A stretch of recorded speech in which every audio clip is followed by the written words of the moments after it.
I had a rather powerful high-dose mushroom trip the other day, on the spring equinox.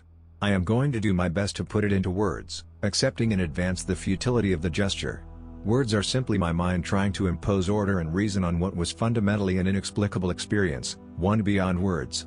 It was definitely a plus mystical experience that was filled with joy and wonder as well as its share of sinister and uncomfortable moments.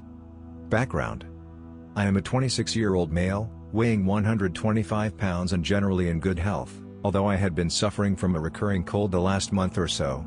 I generally consume marijuana and yerba mate daily, and kratom off and on, but had been abstaining from these substances for a few days in order to speed my recovery from illness. I had been taking reishi extract and a herbal adaptogen tincture prior to this experience, although I do not feel they had an impact on this experience and I mention them only for completeness. I consider myself highly experienced with psychedelic substances.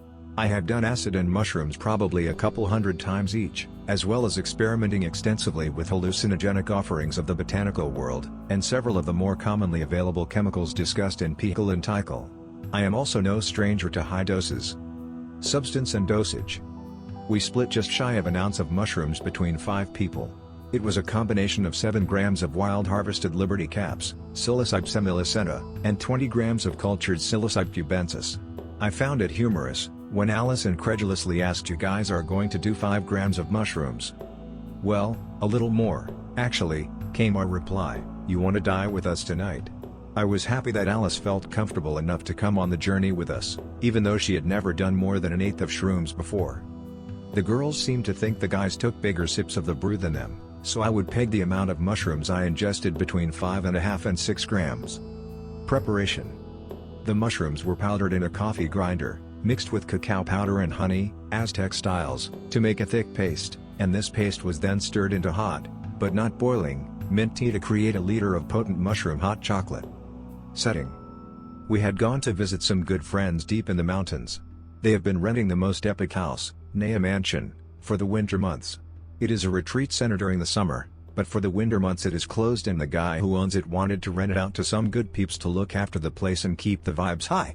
My friends had spent the last few months supporting themselves by throwing full moon parties, and gobbling tons of acid, mushrooms and doing art the rest of the time. To get up to their house, you drive steeply uphill from the city and lake below. At a certain point in time, we suddenly found ourselves in the forest. The road narrows and continues upward through cedar, hemlock, birch and aspen forest for another few kilometers. The forest is moist and polypore abound on rotting birch trees. We couldn't make it all the way to the top in our van, due to the steepness and slushy conditions, as there was still much snow at this higher elevation, so we parked about 400 meters down the road and walked the rest of the way up. I'll describe the house a little more. It was formed as 2 large circles, linked like an infinity sign, constructed entirely of wood. There is an upstairs and a downstairs. Upstairs, there is one complete circle that holds the master bedroom and another couple rooms, and then a large semicircular space that links on holds the kitchen and living room area. Downstairs there is a large, round room with a wooden ceiling, and windows and a door opening to a garden on one side, and down a few more stairs there is a hallway containing several bedrooms and 2 bathrooms. The house is tapped on spring water, and by wandering up a path into the forest behind the house, you can come close to the mouth of the spring, drinking water from a split piece of bamboo placed into the path of flow as a drinking fountain. There is also a smaller round temple up there that is used for ayahuasca ceremonies during the summer, although it is pretty chilly at this time of year with no heat. Most of our trip took place in the large round room downstairs. We set up a grid of crystals in the center of the floor, aligned with the center of the ceiling which projects down into the room a couple feet and has a quartz cluster embedded in it. The floor is covered with woven mats, geometrically patterned in greens, reds and blues. There is also an infinite amount of blankets, pillows and bedding around the walls of the room. It was dark outside and the only source of illumination was a cheerful beeswax candle near the center of the altar. So suffice to say, our setting was fucking ideal. In fact, it would be hard to find a better setting. Mindset. It had been about 6 months since I had taken mushrooms. My last psychedelic trip before this one was about a month previous, with a low dose of mescaline. So it is fair to say my tolerance to psychedelics was low going into this experience. The day before had been a full moon party. Since we were helping our friends and their crew do all the setup, looking after the party, and tear down, no one had taken psychedelics the night before.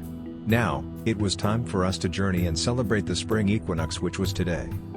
Physically I have been a bit run down recently, having a kind of chronic cold that kept coming back every time I ran myself down by smoking too much pot, drinking too much yerba mate with kratom in it, or eating too many Subway sandwiches. Although I helped with the setup for the full moon party, after that I had gone back to the mansion to just rest. As previously mentioned, I had been abstaining from kratom or smoking marijuana, and strictly limiting my caffeine consumption during the last couple days. I was a little congested and had a slight cough going into this experience. 5 of the best people chose to partake of the medicine this evening: myself, my partner Miel, Alice, Goopstar, and Corey. I am very close to all of these individuals and have a very high level of trust in and love for them. I was totally comfortable with our group and knew that whatever needed to be expressed or experienced, I could do so safely with them. Since I was in an ideal setting and with the best people, this was the first time in a long time that I felt very comfortable going into a high-dose psychedelic experience. Indeed, I simply haven't done any high-dose tripping in so long because the set and setting hadn't been ideal before today. Before drinking the brew, we all drew cards from the Mayan Oracle deck. Alice, Corey and Goopstar all pulled a number 7, indicating they would be on a similar wavelength to one another that night. Miel pulled the number 10, and I pulled the number 13. I don't recall much of what the card said, but if it relates at all to Western interpretations of the number 13, then I had pulled the highest vibration card, and a number infamous for chaotic and unexpected outcomes. Intention and ingestion. Goopstar shook up the brew and took the first sip, passing it clockwise around the circle to Corey, who sipped and then passed it to me. Before drinking, I held the brew up and consciously stated my intention: I am calling in healing on all levels of my being. I felt the need to heal myself of my recurring sickness. Then I sipped too, and passed it on my left to Miel, who passed it to Alice. Round and round the brew went, 4 full rotations before we had finished it. The experience. The medicine came on quickly and with great power. I felt the familiar come up of mushrooms, a slight queasiness in my tummy and waves of electric energy tingling through my body. Soon we all felt the need to lie down, and be close to the earth. We grabbed blankets and pillows for comfort. During the come-up period I was quite restless and felt a level of anxiety in my body. I shifted and moved, but just couldn't seem to get comfortable, no matter what position I was in. I did my best to relax and breathe through the building waves of psychedelic intensity. No doubt about it, we were in for a journey tonight. I took my glasses off, and placed them amongst the crystals of the altar. "Sight, no longer needed!" exclaimed Corey or Goopstar, and everyone laughed. At some point in time I felt the need to void my bowels. There was a rumbling, grumbling going on inside my intestines, and I felt that there was some cleansing to go on there, so I stood up to make my way, a little unsteadily, towards the toilet. Exiting the round room was walking from dim light to full-on darkness. There were no lights on in the hall at all, only a faint ghostly light that seemed to be coming from the end of the hall. Blindly, with open-eye visual static already blurring my vision, I stumbled down the 3 stairs and felt my way along the wall until I reached the bathroom. Once I got into the bathroom, I felt the presence of an entity. It was either the same one, or one of a similar kind, that I have contacted before through DMT. I feel it is the entity, or one like it, that I used to call my psychic chiropractor, as he would show me how to move my body in ways I didn't even know were possible, with the gentlest of guiding touches. Today, he encouraged me as I sat on the toilet to take off my socks and pants, and put my feet flat on the ground to give better contact with the earth. I took off my shirt and sweater too, and naked the way I came into the world, I put my hands on the ground and lovingly released from my bowels, giving back to the earth. The entity remained with me, approving, hovering somewhere overhead unseen. I could hear him though, making these tones, kind of low hums and haws, almost machine-like. It's worth noting that this entity seems to communicate telepathically. Although I would translate his communication into English for my own ease, he was definitely speaking straight to me and not using language the way we understand it. After I had finished my business I thanked the entity for his presence and friendly help, and then made my way back to the round room, carrying my socks which I hadn't put back on yet. When I got back in, I tried to get comfortable again. I tried putting my socks back on, finding them sweaty and kind of smelly. It was as if my feet had swollen, and try as I might I could not get my socks back on. I decided I should get a nice, new pair of socks for the journey, so I let myself out of the room again. This time heading to the end of the hall to the bedroom Miel and I were sleeping in. The mushrooms were coming into fuller force by now, each minute marked a huge increase in effects. If I had been lost in the hallway before, now I was lost and confused. I couldn't see anything through the crackling visual patterning, and walked into the wall by accident. Continuing down the hallway towards two faint bars of bluish light, I eventually found myself running into her bed, only a couple feet away from the window which was the source of the faint blue illumination. Well, at least I had found my room. I tried feeling for my backpack in the dark. Is this it? I couldn't tell. It didn't feel quite right, and yet I was sure it must be my backpack. Where was the light switch? I flailed around, spinning, half falling, reaching out desperately for the light switch, and not finding it. How could it be so difficult? Why did it have to be so dark? I was so disoriented I no longer knew which way was even back to the hallway. Finally I managed to orient myself and turn on the light. Then it was the work of a second to find my backpack and pull a clean pair of socks out. Lights out, and I groped my way back to the round room, passing Alice who was on her way to the bathroom. "Such pretty lights and colors," she exclaimed as we passed each other. "If you make it all the way to the light at the end of the tunnel, it's actually the window," I said, and she laughed. Back in the round room, you could see that people's trance states were deepening. Everyone was sprawled on the floor, covered in blankets, and hardly speaking at all. I tried putting on my new pair of socks, but still my feet seemed swollen and eventually I gave up, figuring I could just go barefoot for this journey. I grabbed a pillow and blanket and tried to get comfy again. At first I fidgeted and shifted, but then I started staring into the candle, and its warm light calmed me. Something was happening. There were little noises, almost inaudible, and the room seemed to shake ever so slightly. It felt like being in a spaceship that was just starting to lift off the ground. I felt like the candle was my center, the still place around which everything was in movement. I was no longer centered within myself, I had externalized my center to the candle. There were patterning of energy visible in the air around the candle, the air appeared thick like water and swirled like smoke. "It's a lot like DMT," Goopstar commented, and I had to agree with him. It was a lot like DMT. The patterns of the woven rugs on the ground were taking on an extra-dimensional vividness and mobility. Everything was starting to look the way things look, right when you drop out of a DMT flash, the world covered in shifting, colorful geometric patterning. "The Liberty caps have more psilocin in them," I said, in way of explanation of the DMT-like quality. "Oh yeah," said Goopstar. "What's the difference?" asked Alice. "Psilocin is the active form of psilocybin mushrooms in the body, but it also closer to DMT in structure. It's 4-hydroxy-DMT, I replied. And then we all fell silent.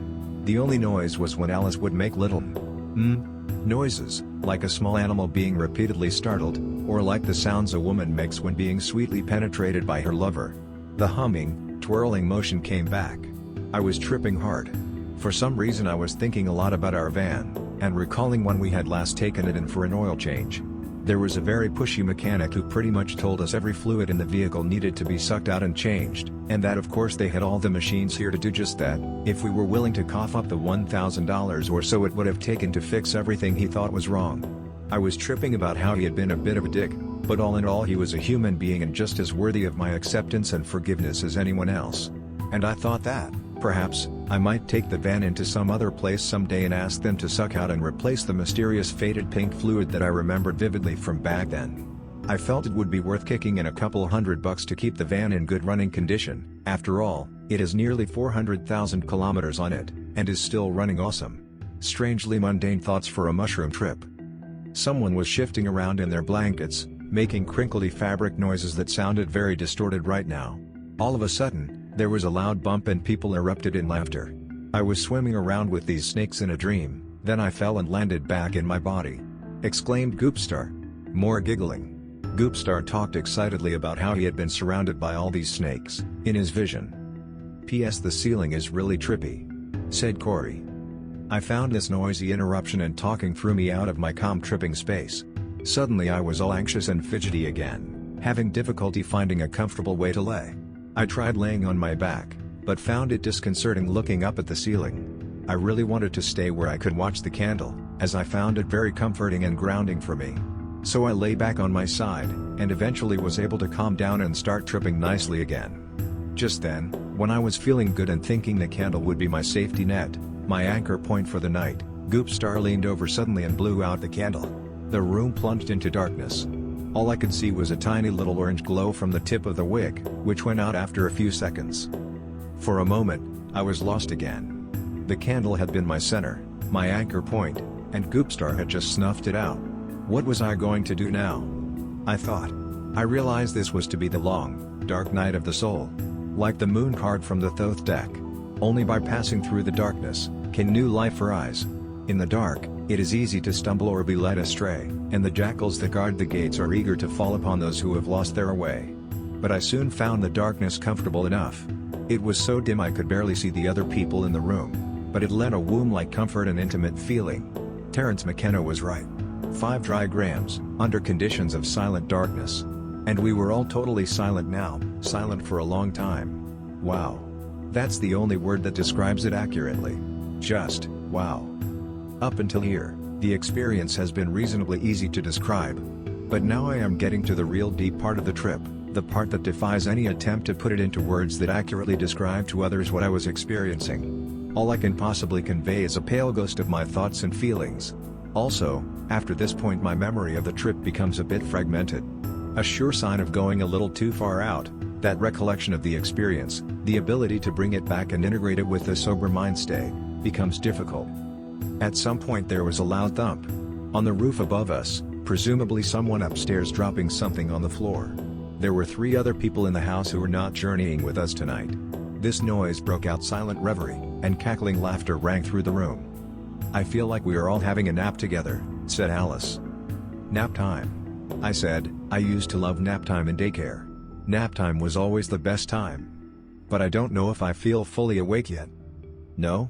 queried Alice. "Well, go back to sleep then." I considered this silently for a moment, then meekly agreed, "Okay." This cracked my companions up hardcore. They laughed, and laughed. Although I did not laugh at the beginning, the laughter quickly became contagious, and I found myself laughing hysterically, deep belly laughs. The hilarity of how silly my own and others' laughter sounded right now only triggered greater howls and wails. Monkey, who was chilling out in his room down the hall, commented to us the next day that our laughter hadn't sounded like normal laughter, and that it rose and fell in some kind of wave sequence patterning. As the laughter eased, we started to speak again. Lots of comments of "wow" came from all sides. "Wow. It's really quite. I mean. Wow." I writhed around on the floor sinuously, like a snake. "I'm experiencing so many dimensions right now." Someone said, "Maybe Alice." "What are dimensions?" asked someone else. "Dimensions don't even exist." I really don't know who said that. By now, it was becoming very hard to distinguish between myself and others, and indeed for most of the rest of the trip I considered us to be some kind of composite organism experiencing itself subjectively. The psychological boundaries that normally separate myself from others were melting away. This was the start of one of many thought loop spirals that continued for me throughout the trip. Also the start of a sense of the unification of opposites. To explain that better, the concept dimensions seemed to exist, and not exist, at the same time, and this was no longer a logical error in my mind. Existence and non-existence were no longer mutually exclusive. "I'm experiencing so many dimensions right now, I think I need to take off my pants," I said. I had been toying with the idea for some time, and indeed felt much more comfortable without pants on. We all laughed some more. Laughter is quite therapeutic, really. I realized my nose was stuffy, and I needed to blow it. So I felt around until I managed to find my pants, knowing I had Kleenex in the pockets. Getting the Kleenex out of the pocket, or even finding a pocket in the pants, was proving to be too much for my bemushroomed consciousness however. I kept turning the pants over and over, and each time was foiled. They seemed to be twisted and knotted up in strange ways, and I couldn't for the life of me untangle them. Finally, I decided to share my problem with the others. "I need to blow my nose, but I can't find my pants," I said, and after they howled with laughter, "I mean, I know I am holding on to them. But I seriously can't find my pants." Of course, this only induced more laughter. I kept turning my pants around, and around, but I still couldn't find the pocket. "What are pants?" asked Corey. "Pants don't even exist," I replied. "And what are noses?" "Noses don't exist, either." After another minute or so, Alice asked if I had gotten a Kleenex yet, and I said that I hadn't. "Do you want me to try?" she asked. "Yeah, that would be great." "So what do you want me to do, again?" Alice asked. "Find a pocket in my pants, take out the Kleenex and hand it to me." "And you can't do that yourself?" There was a hint of humorous disbelief in her voice.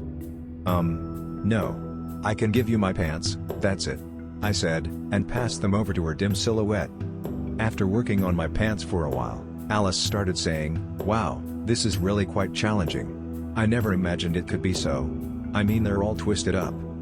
Goopstar left the room and came back with a roll of toilet paper which he handed to me, just as Alice succeeded in finding a pocket in my pants and getting the Kleenex out.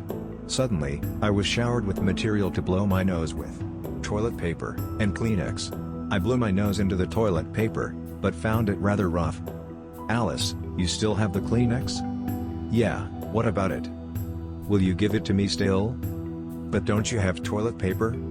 "Yeah, but just give me the fucking Kleenex." My voice was jovial, with no bite in these words. "Okay, here you go." She put it in my hand. "Perfect." And I blew my nose again. Everyone laughed.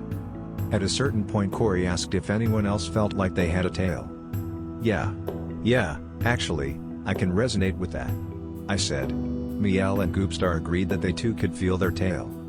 "Whoa. We all have tails. I never imagined I would have a tail," I said. "It also feels really cool when you press into your eyeballs," said Corey. Alice had been out of the room going pee, and when she came back in, I asked if she felt like she had a tail. "A tail?" she asked. Well. Do you have a tail?" "I guess. No, I don't really feel like I have a tail," she said. "Alice doesn't have a tail. That's so weird. Why don't you have a tail, Alice? Where did you come from?" I am speaking quite loudly, utterly astonished that the rest of us would have a tail and Alice wouldn't. "Come on, feel your tail," I say. "Breathe into your tail," Corey encourages. "Actually, I think I can feel my tail." "Good. That's relieving. I was worried for a while. I mean, how could the rest of us have a tail, and you not?" "I'm glad you found your tail, Alice," I said.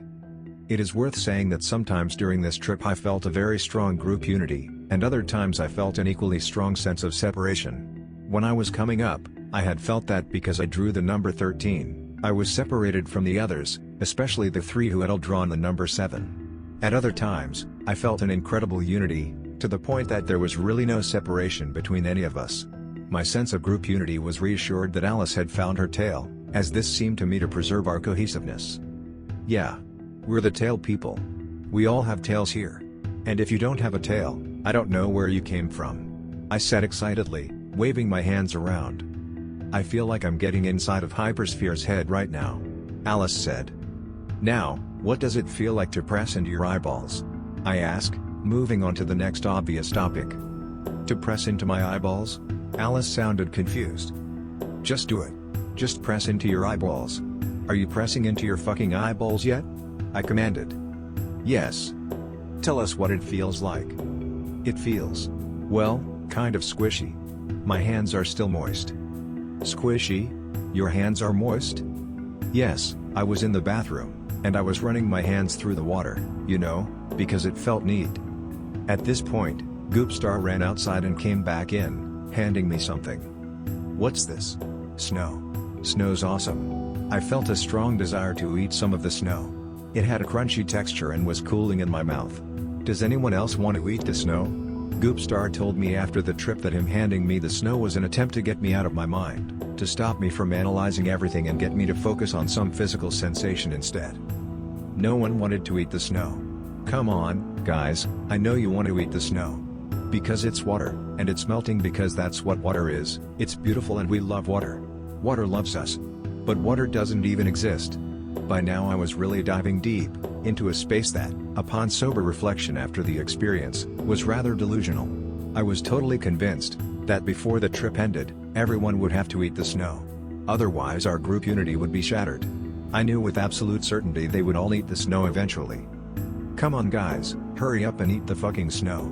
It's melting, and I'm going to eat some more of it right now, crunch crunch, so if you want to eat the snow, you'd better hurry up and eat the fucking snow. Still no takers. What is snow? Asked Corey. Snow doesn't even exist, I said. What is existence? Existence doesn't exist either. There is no existence. I became fascinated with the duality of existence/non-existence. I realized that everything exists and does not exist, simultaneously. This was all very reminiscent of DMT. I realized that life is this amazing gift, that nothing really matters but that everything matters. Everything is an illusion and nothing really exists, so it doesn't actually matter what happens in this illusory world. Whatever happens, is perfect. And yet, at the same time I can feel my existence. My existence feels real, and I am having this experience of being alive. That experience, the experience of living, and existing, is really quite a profound gift. In fact, it's the greatest gift ever. I get to be alive, and experiencing and being with these people who love me and who I love back, and we are all water, because water is love too. No matter what happens, I knew that everything was okay, everything was perfect exactly the way it is. Existing and not existing at the same time. I exist, therefore I am. I feel the strength of my own existence, and it's beautiful because we all exist together and love one another, and we are all water. Can we all agree that we exist? I asked. I was filled with such joy, such love. I love you, Hypersphere. Alice said. And I love you, Alice. Going around the circle naming people, and I love you, Miel, and I love you, Goopstar, and I love you, Corey. I love you, Cass, Alice's lover, not present. And I named the other 3 people in the house who weren't tripping. I love you, Monkey, I love you, Kato, I love you, Martian. Actually, I don't think that I exist, said Corey. I was shocked. I mean, we all have tails, and we all exist, right? That's part of our unity, right? I couldn't understand how Corey could deny his own existence. But Corey, I'm pretty sure you exist, because I remember you existing.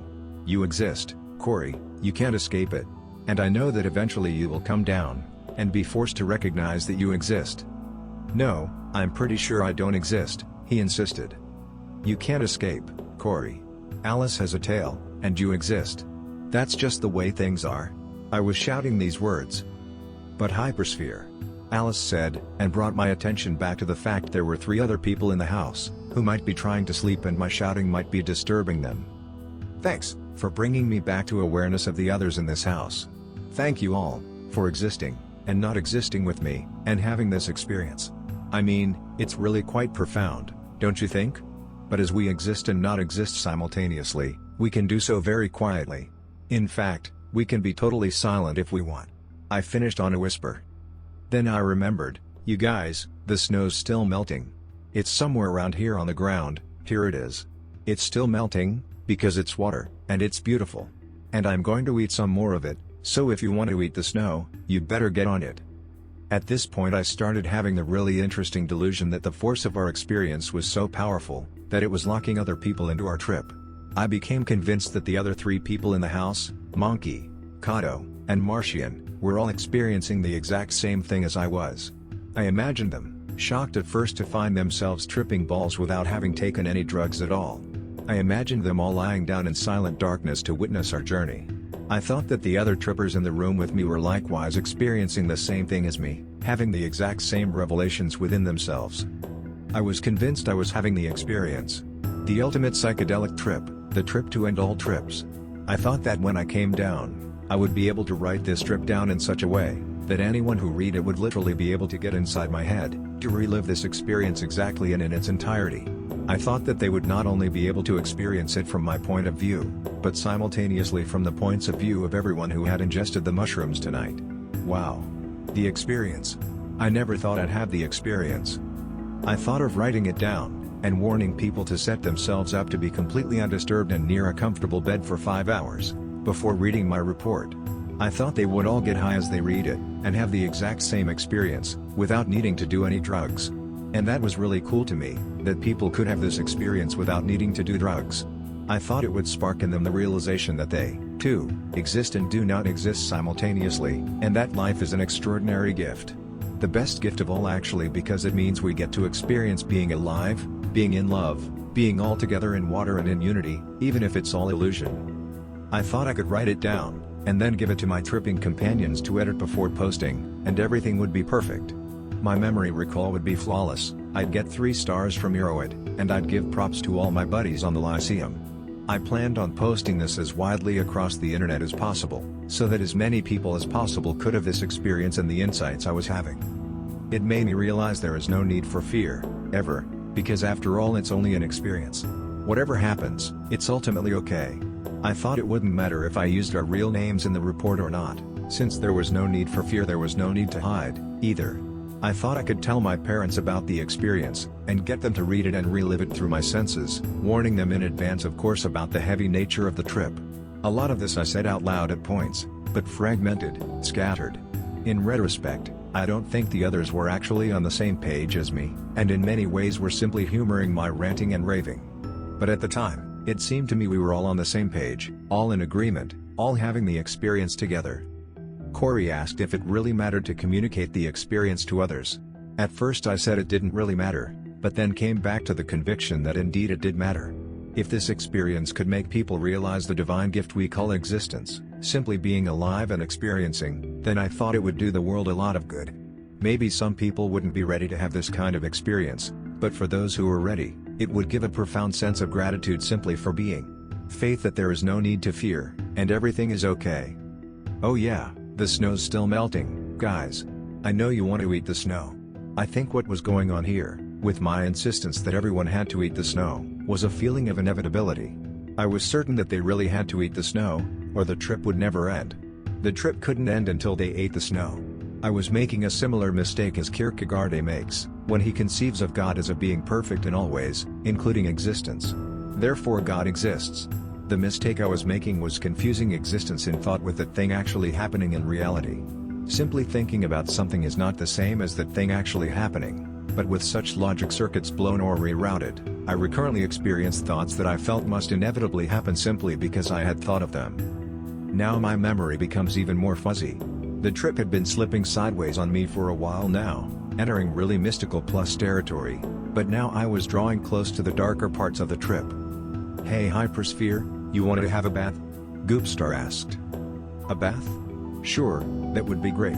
I say enthusiastically, for as soon as Goopstar had mentioned the bath, I realized it was inevitable that I was going to have a bath. There was no escape. He left the room to go run it. I could hear the water running in the distance. This was another attempt on Goopstar's part to get me out of my mind and into my body.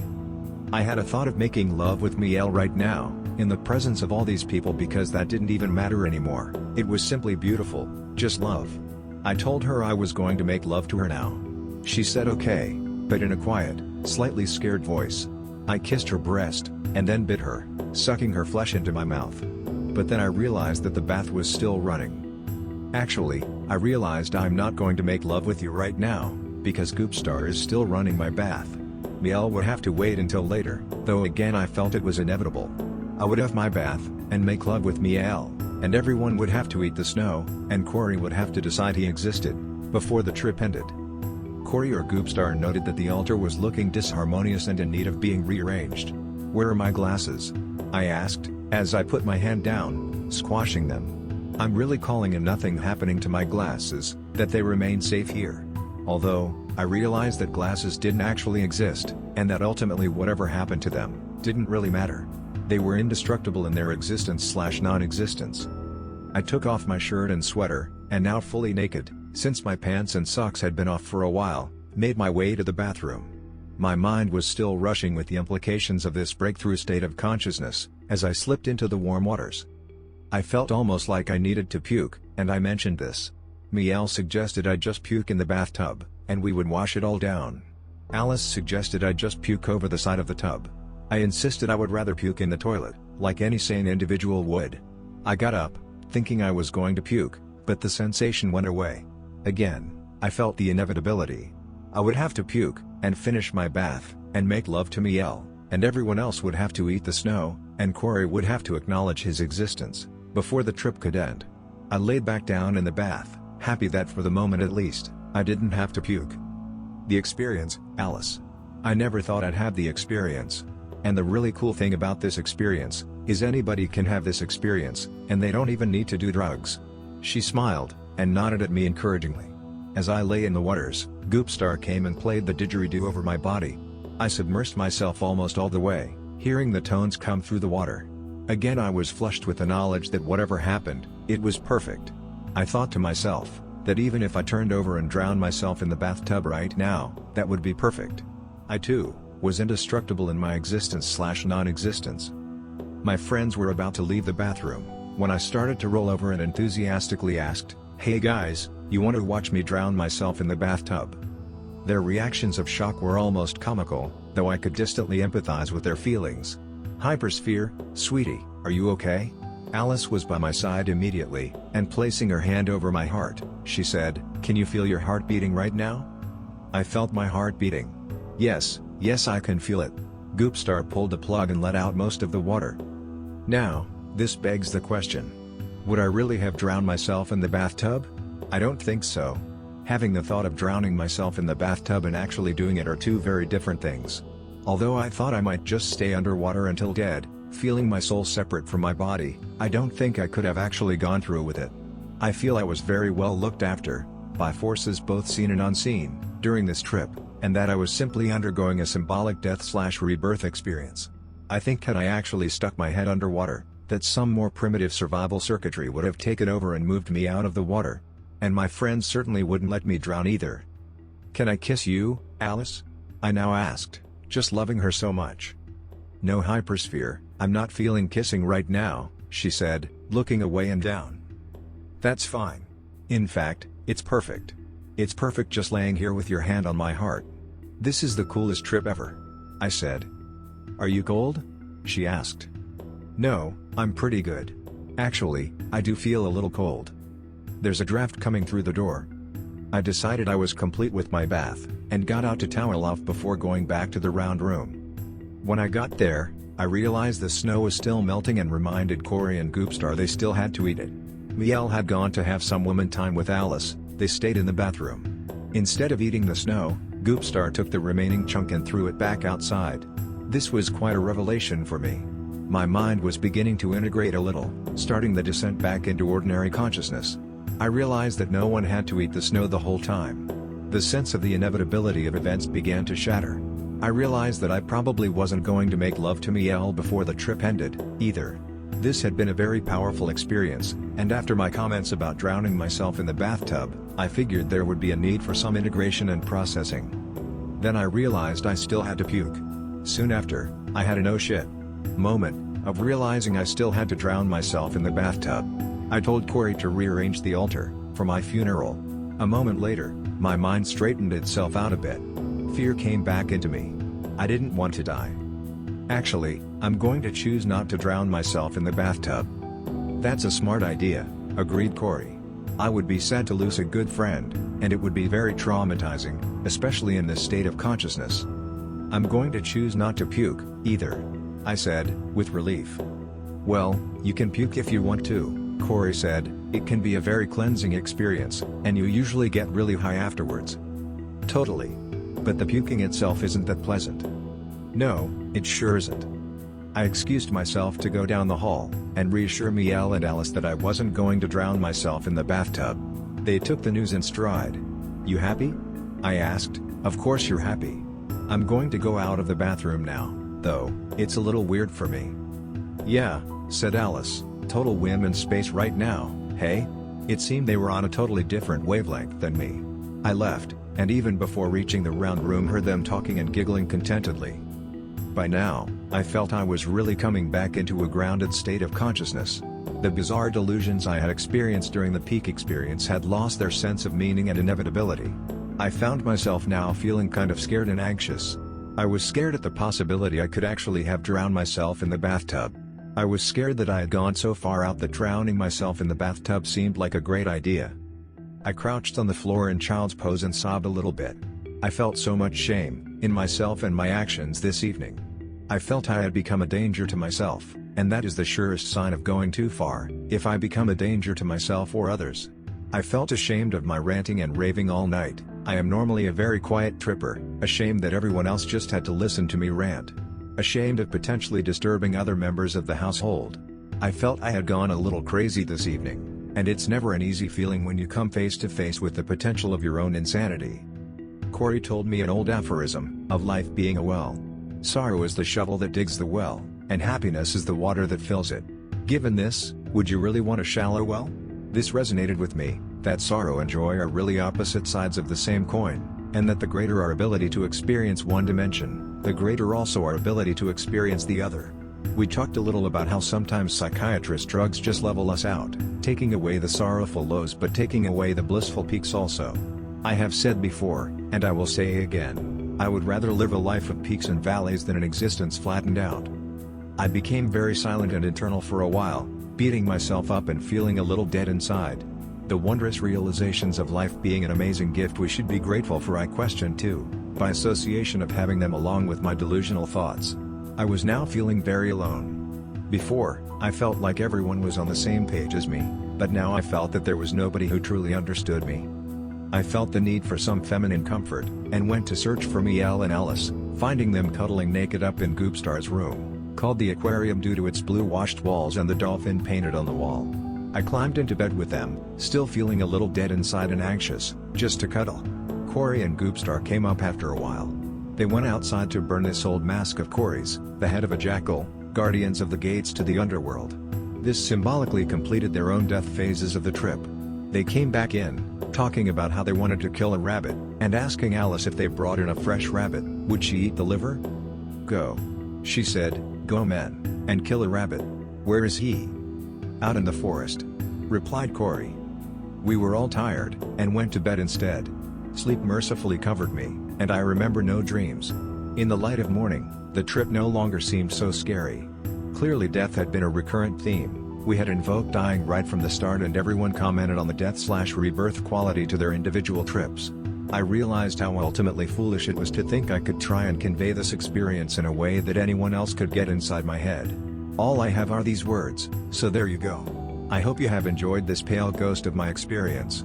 A lot of what I thought about the beautiful gift that is life, that is experience, still resonates with me in a sober state of consciousness.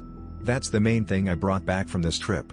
It also helped me integrated some of the more fearful moments I have had under the influence of DMT. Realizing that there is no need to fear, that everything is perfect exactly the way it is, still echoes powerfully in my consciousness. On the whole, this was a very positive experience, despite its rough moments, and it has left me feeling profoundly grateful for my chance to live and experience, even the normal everyday stuff. Life is a gift, remember that. All in all, this experience was a lot like a 5-hour DMT breakthrough. Love Hypersphere.